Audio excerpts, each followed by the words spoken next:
Hello everyone, welcome back to the Ever Forward Mindset YouTube channel.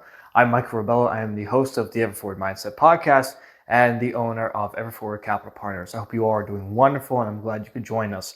So today we are talking about what is entrepreneurship. If some of you may follow me on social media, I'm a real estate entrepreneur. Entrepreneur is a little bit of a complicated word. It's a little bit of a tongue twister, but today we're going to deep dive into what is an entrepreneur, what is entrepreneurship, what is the good, the bad, the ugly. So let's dive in. So what is entrepreneurship? It is the process of creating, developing, and running a business. That's true. In November of 2023, me and my partner founded Ever Forward Capital Partners, and that is a real estate investment business which is circulated around multifamily investments, so apartment complexes. So we decided to create, develop, and are now running a business. So it's been fun. It's been interesting. It also involves identifying problems and providing valuable solutions. I believe this is so key and so important, especially today, I guess in general, because when you see a problem, and if you could provide a solution to that problem, you can make a lot of money off of it. A lot of people will network with problem solvers because, I'll give you an example. I lean on a lot of experts in the multifamily community because sometimes I will have a problem or I have a question and I can lean on somebody that may have a solution or a community group that might have a solution. So they provide value to me and I can provide value to them by maybe asking a question and, both of us learning. But besides that, for example, if your community is lacking in something, maybe lacking in a restaurant or maybe lacking in a landscaping business, you could harbor that problem and create a solution. And you could create a landscaping business and help your town or community, or maybe help investors, depending on what business field you want to get into. So if you can identify a problem and then create a solution and maybe bring in some people there, you can make a lot of money and provide exceptional value to everybody that you're surrounded with and to those that support you. And lastly, it requires risk-taking, innovation, and long-term vision, which is true. Entrepreneurship is not for the impatient. I will say I'm not the most patient person in the world. It's definitely been a test of patience and a learning and growing process of patience. But this is a long-term thing. So it's going to take time, it's going to take effort, it's going to take a lot of work, and it could start out slowly. But eventually you're going to hit that terminal velocity where you're going to start making profits, your business is going to scale, and then all of a sudden you've become the CEO of maybe your business. I don't know, unless if you want to stay local and just cap your scaling, which is fine. And I don't blame you. You need to have a long-term vision. You don't want to have a short-term vision so you can scale and you can make profits. You can bring in investors. You can bring other people into the business and just profit, multiply, and provide value. And it also requires innovation, to invent a solution, to be innovative with the business field, and not only that, the problems in your community or just providing value in general. So I love this slide because that pretty much is the best summary that I think I could come up with for what is entrepreneurship, because it's pretty straightforward, finding a problem, providing a solution, and bringing value through the form of a business, through the form of maybe a program, and then, having that vision, having that innovation, that creativity to create that business or that solution and to present it. So here are some examples that I thought of for just small scale entrepreneurship businesses that you could partake in. So before I moved out here, I was actually working in Massachusetts specifically, just cutting lawns, mostly in the southeastern Massachusetts area. And it was actually fun. I actually enjoyed it. And, I was actually making good money off of it. I did what I enjoyed. And I understood that there was a problem that a lot of people were having, is that people didn't have time to maybe do landscaping, to cut their grass, or to maybe pull weeds or whatever. And their lawns were just starting to look dismal. Or either that the community was aging, or the owner was aging, or there was an injury and they needed help. And not only that, we got a serious heat wave in Massachusetts, and a lot of people didn't want to go out there. Me being the heat-loving lunatic, I was like, I could profit off of this, and just putting my services out there to say, if you want to go out in the heat, I most certainly can. And I was exercising and losing weight, so it was pretty much a win-win and making money off of it. But I saw that problem and I identified I identified a problem and found a solution, and I actually made money off of it, which was great. I actually do miss that business. But anyways, here are some examples. I have a good friend of mine who does mobile car detailing. Um, it's actually a really good business. And not only that, I personally like to detail cars as well. I detail my family's cars. And yeah, some people just don't want to go to a car wash. Some people don't have time to go to a car wash. But if someone's mobile in the area, they can come over, detail the car on the inside and the out, do the wheel wells, do everything. And the car just looks great at probably lower cost and a local service, which is even better. Landscaping and lawn care, basically what I just said about a few seconds ago, really good business. It's a really fun business too, if you're like me. Home renovations. So for me being in real estate, I'm more of the scaled version with the apartment side, but I know a lot of operators have done a lot of fix and flips where they'll find a distressed single family home or a house or maybe a duplex, a triplex, and they'll go in and renovate it. And they'll make quite a bit of money off of it by renting it out to a family or selling it off. And they'll do this repetitively over time. And they created a home renovations business. I mean, HGTV does that. I forget what it is. But that's a business that can be scaled. And not only that, lastly, short-term rentals. A good friend of mine that I actually work with, he's also an expert in short-term rentals, which is great. I mean, if you start like maybe a small little hotel thing going on, maybe like or an Airbnb, just renting out a home for maybe a vacation or maybe just a get-together or an event, you can make money off of that. I personally haven't done this before. I'm not familiar with Airbnbs, but all I know is that just basically renting out a house for either vacation, a get-together, or whatever the needs may be. Very cool business because maybe you don't want to go to a hotel. Maybe you just want to be in a house with maybe 4 or 5 bedrooms, maybe have some extended family, join you on a trip, which is nice. It's pretty cool. Now, the key traits of a successful entrepreneur. So these are the traits that you want to develop, that you want to refine if you want to become a successful entrepreneur. I thankfully have understood that in the early stages of being an entrepreneur. That's why I'm here today. So here are the key traits. Enough of me blabbing. You need to have a vision. You need to see opportunities where others don't. So you don't want to see on the average scale. Like, you don't want to complain about the problem. You want to find the solution to that problem. Sure, you can complain about the problem all you want, as long as you're trying to find a solution or trying to bring value to somebody to maybe even find that solution for you. So, what's a good example I can give? I can't even think of one right now. But anyway, you need to open your eyes further. You need to see the deeper meaning of that problem. Like, why is that problem there? Why hasn't anybody looked to a solution yet? Is it an untapped, profitable resource that maybe you can get? To basically find that solution, maybe profit off of it.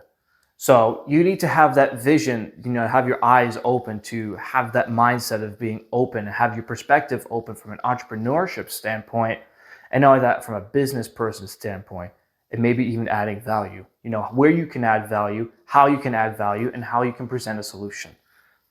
Not only that, you need resilience. You need to bounce back from failures. I'll be honest with you. When I first started this business, I actually posted this recently in a network where I was, quote unquote, a rabid dog looking for multifamily deals. I was all over the place. Like, I need to contact brokers. I need to get on these online forums. I need to look for deals. No, it wasn't only a failure because I felt like it was a failure because I wasn't getting any deal flow. I wasn't underwriting. I wasn't making any profit. But what I understood quickly is that if I keep doing this, I'm going to crash and burn and legit completely fail. So it was like a mini failure, but it was also a great lesson to learn from because I didn't know anybody. I didn't cultivate any relationships. I didn't lean on other entrepreneurs to maybe find a solution to my problem or to maybe find a solution to their problem. So I didn't have any of those relationships.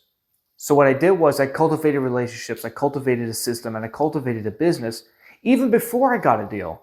And I still don't, because I want to make sure that I have these relationships, systems, and basically business plan in place. So when this deal does hit my desk, or depending if I join a team, I will be well and ready to execute at the given moment.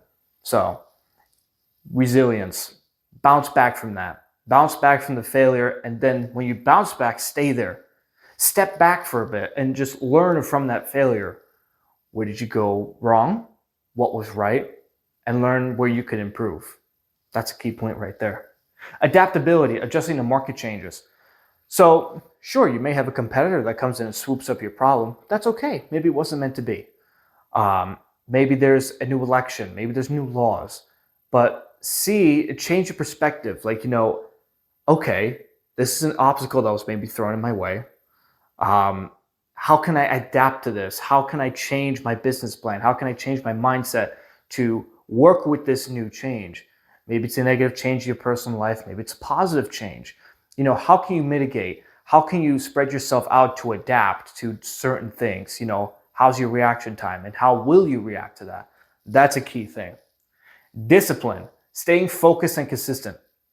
So for those entrepreneurs that I know that work from home, it is so hard to stay disciplined. I'll give you a great example. Where my phone is right now, it's actually sitting on a desk. It's an L-shaped desk. It's a couple of desks combined. And this is my office. Just outside these walls is my living room, and then my bedroom is all the way down there with a patio over there. The urge to go and sit outside in the sun, or maybe just to crack a few rounds on the Xbox in the living room is so tempting, but I know that that's not going to make me money, and I know that my time is valuable, so I need to stay disciplined.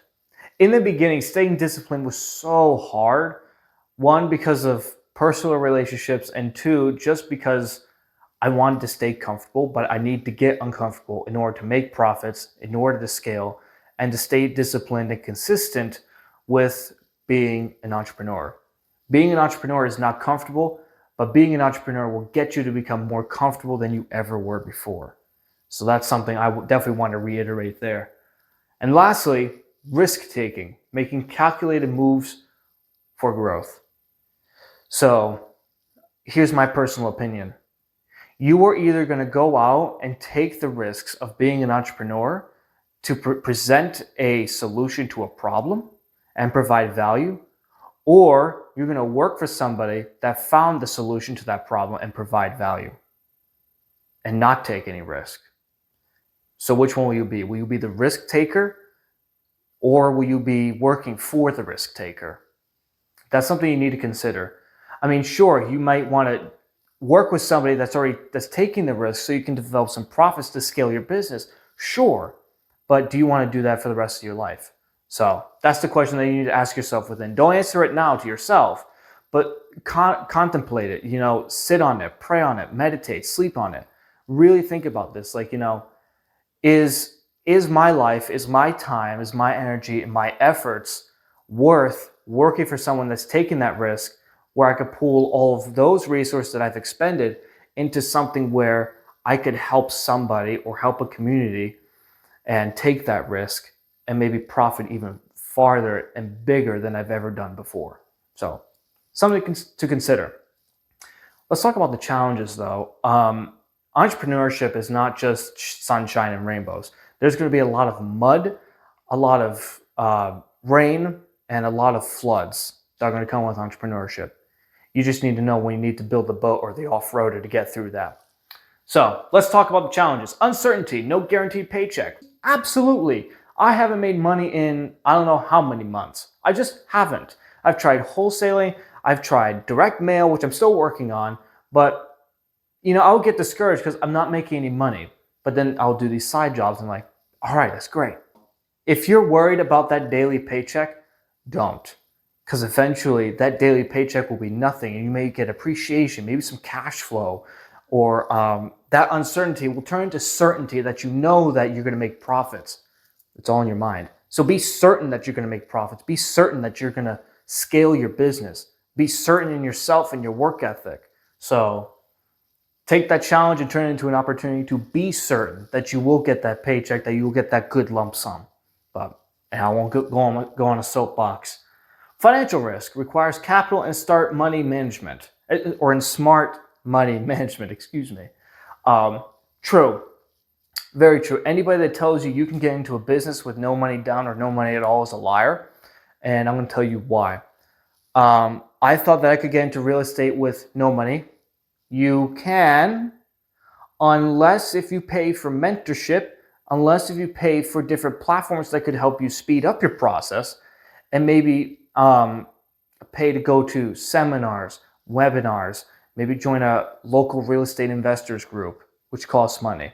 So sure, it's going to require some capital. I mean, not going to be a huge amount if you know how to mitigate it, but it's not only just the money part, the financial risk. It's about your personal financial risk, such as your energy, your time, your sleep, the time with your family, the comfortable time that you share probably. So how are you managing that? How are you managing your money? For example, someone that I had the pleasure of meeting personally, his name is Hunter Thompson. He's the author of Raising Capital for Real Estate. He actually just had an event called Raise Fest in Phoenix. He has this annually. And one thing that I read in his book that really stuck with me is that, how valuable is your time? He said that he was addicted to going to seminars, webinars, networking, but he really saw that he was just, expending so much money and getting so little out of it. So he decided to manage his efforts and his time wisely by going, can I get a $20,000 idea from this event, this webinar, this seminar? And when he did, it wasn't just spending money. He was investing money, his time, his energy into these, and was just getting so millions and millions of dollars worth of ideas. So I took that to heart, and I've actually grown and scaled that networking opportunity to watch for my financial risk and get more. Because once you manage your money and your time, you'll realize that you have a lot more than you think. So watch this for sure and make sure you know how to mitigate that. Long hours. Success takes dedication and sacrifice. You may need to work on Sundays. You may need to work on Saturday. You may need to work during the night. We don't know. You may need to work at the most disturbing times of the planet, like maybe 3 a.m. You might need to work on the airport. You might need to start taking notes on the airplane, maybe even on a car ride, listening to podcasts, doing everything. You might be working for every minute of the day. But eventually, you're going to realize that it's all paid off. You either play now and pay later, or you pay now and play later. Think of that. So I'll give you an example. I didn't decide to go to college. This was my college, entrepreneurship. Because I figured instead of being in student debt, why couldn't I leverage bank debt to purchase multifamily properties? Why not? I also realized that if I'm going to spend long hours in a lecture to get a degree in 5 to 7 years and potentially not use it, even if it is applicable nowadays, I figured that if I'm going to put energy and time and hours into potentially something that might not help me, why can't I take that risk like we explained earlier? Why can't I take that risk now and scale a business and maybe profit faster and quicker and profit now and work to death now so I have a better life later on without going to college? Because what I've been seeing is that people go to college and they'll work the 9 to 5 and then they'll just pay so much and play so little. Why could you cram all those years into 5 to 7 years of hard work and dedication with those long hours, and just to build up that success, to scale your business, to scale yourself so that you can play much more, much longer later without having to worry about a 9 to 5. So think of these things.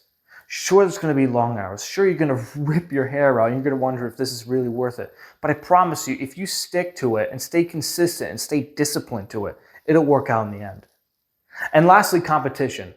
You must differentiate yourself, and innovate constantly. In the real estate business, when you start out, there are so many people out there that are really gurus and that are professionals in this business. It's scary. It's hard. It's like you feel like you're the dodo bird amongst the lions and you're ready to go spar with one. No. I mean, don't get me wrong. Sometimes I get discouraged with some of the big players out here in Phoenix, but there's some big players out in Massachusetts. But here's what I want you to do. Be innovative, be creative. and to go, what do I have that they don't? How can I set myself apart? And how can I, get over this competition and to scale myself with the things that I have that they don't? Maybe it's time. Maybe it's, personal relationships that you can cultivate. Maybe you have the time to sit down and maybe talk with a broker, a financial advisor, maybe a neighbor, a partner, family, whatever. Maybe you have that time. Maybe you have the ability to speak. Maybe you have some God-given ability to maybe bring people together. Maybe identify your strengths and your weaknesses, and then see what you have that other competitors don't. So you can get over that fear factor of competition or that challenge of competition. Because trust me, it's happened to me more than once. In fact, it almost happens to me daily. But I always try to put myself forward, to move ever forward, to build myself better and bigger, to go, what do I have that most people don't? Like, what do you have in yourself that separates yourself from other people, that makes you special, that makes you different? So look further into your soul for that answer. And lastly, the summary and overview. Entrepreneurship isn't just about money, it's about impact, 100%. How are you going to impact your community? How are you going to impact your family? How are you going to impact your friends? Is it a good or bad impact? Because if you have a good impact, they'll bring good vibes and good profits to your soul, to your business, and to your family, and to yourself. So look for the impact. Don't look at the transaction. No, transactional is too shallow. You need to understand what impact you're going to leave. Is it a good impact or a great impact? So look at that for a minute. The journey is tough, but the rewards are life-changing. It is. It absolutely is. Are you either going to take the easy route in life and have a boring life, or, just go through the motions, or are you just going to take all the risk and the beating and the long hours and the uncertainty now and have a beautiful path in front of you? So, the journey is tough, but it's going to be so much better on the other side. And lastly, take action, stay persistent, and create your own success. You can create your own success. It all starts with here and in here, in the mind and the heart. Use that energy, use your resources, use your soul, and use the power within to create something better for you, your family, your community, and potentially the world. Take action, stay persistent, stay disciplined, and be certain of yourself. So, anyways, that's entrepreneurship in a nutshell. I hope you all got some value from this, and I hope you all maybe will start to see things differently from an entrepreneurship perspective. But anyways, I hope you all have a wonderful day. Build yourself better and bigger every day. Live better, live bigger. Always move ever forward. And take care, everyone. I'll see you on the next one.